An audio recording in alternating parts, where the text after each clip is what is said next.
एक लोग सब बैठे हैं, मीटिंग हो रहा है, हम लोग बाहर हैं।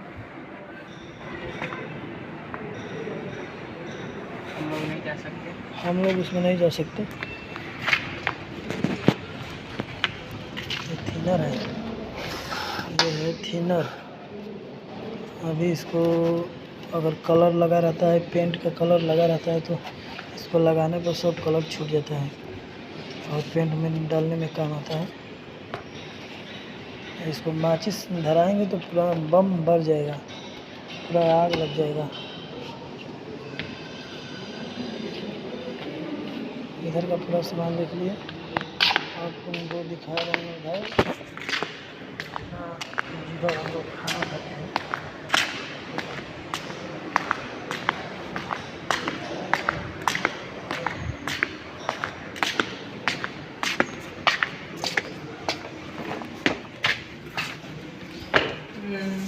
डर गई आंटी।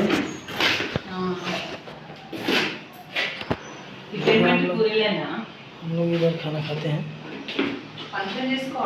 इधर पूरा इधर चाय बनाने का सामान है, जो एक आंटी आती है वही बनाती है।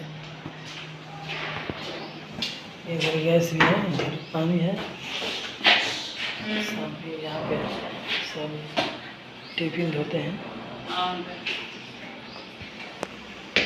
इधर अंदर बोतल है, देखो आज नया नया टेबल और कुर्सी है।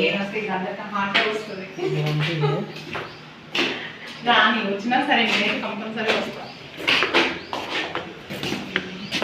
बाय, अगला वीडियो में मिलेंगे।